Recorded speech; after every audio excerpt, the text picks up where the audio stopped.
بینەرانی ستاندەر سڵاوتان لێبێت نەهرۆ جەرجیسم و گەشتێکی نوێی ستاندەر نیوستان پێشکەش دەکەم دەست پێچیش ناونیشانەکان. کۆمپانیای کار و ڕۆزنەفتی رووسی ڕێژەی پشکەکانیان لە خاوەنداریەتی بۆڕی نەوتی کوردستان ئاڵوگۆڕ پێدەکەن.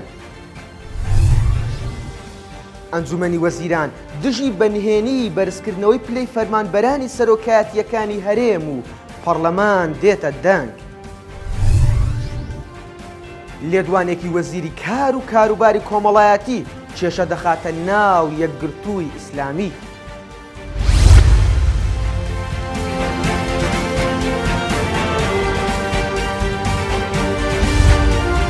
بۆڕی نەوتی هەرێمی کوردستان کە لە ساڵی 2017 لەلایەن حکوومەتی هەرێمەوە بە کۆمپانیای کار و کۆمپانیا ڕۆزنەفتی رووسی فرۆشرا لە نوێترین هەنگاوی ئەم دوو کۆمپانیایە پشکەکانیان لە خاوەنداریەتی کردنی بۆڕیەکە ئاڵوگۆڕ پێکرد.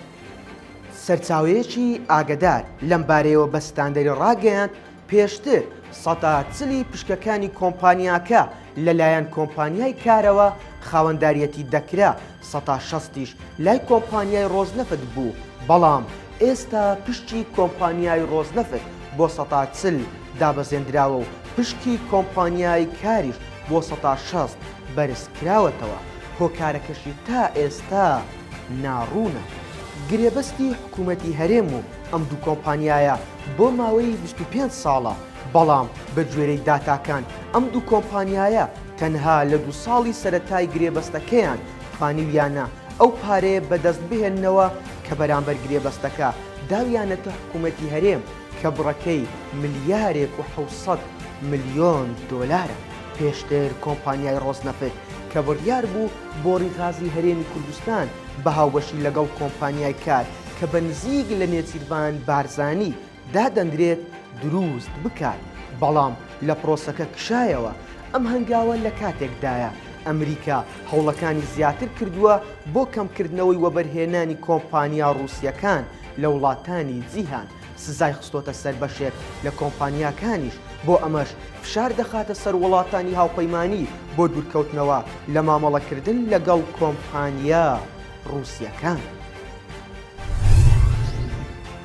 دوای ئەوەی چەند سەرچاوەیەکی میدیایی ڕایانگەیان سەرۆکایەتی هەرێم و سەرۆکایەتی پەرلەمان و حکوومەت بەنهێنی پلە بەرزکردنەوەیان بۆ فەرمانبەرانی خۆیان ئەنجام داوە کە بە بڕیارێکی حکوومەت لە 2016ەوە ڕاگیراوە.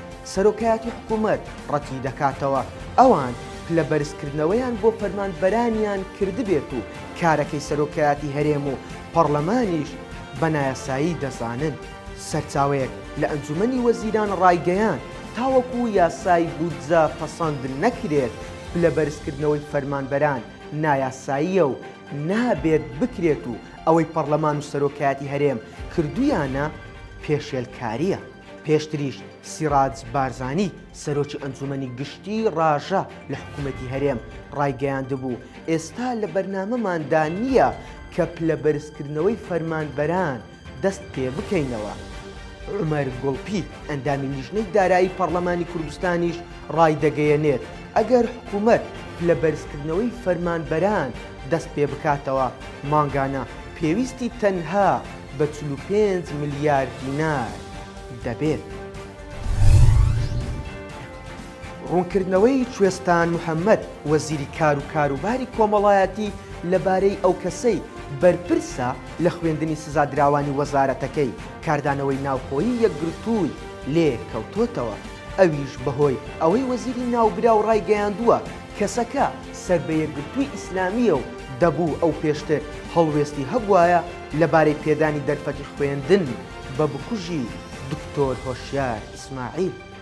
سەرچاوەیەکی ئاگدار لە نێو یەکگرتووی ئیسلامی بۆ ستاندەر دواوتی لە گروپە ناوخۆیەکانی یەکگرتوو ئەو ڕوونکردنەوەی وەزیری کار و کاروباری کۆمەڵایەتی ناڕزایەتی لێکەوتۆتەوە.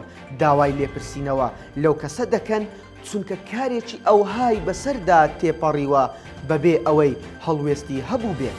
تاوەکو ئێستا بە فەرمی ناوی ئەو کادیرە ئاشکرا نەکراوە، بەڵام داوا کراوە لیژنەیەکی لێکۆڵینەوەی حزبی بۆ ئەم پرسە پێک بهێندرێت.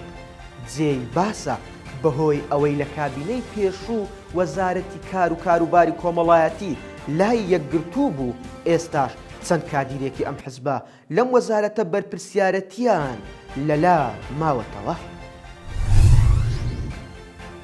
بۆ دەستخستنی زانیاری ڕاست و دروستەکان ڕۆژانە سەردانی لاپەڕی ستاندەر بکەن لە فەیسبووک. بەختەوەر بن.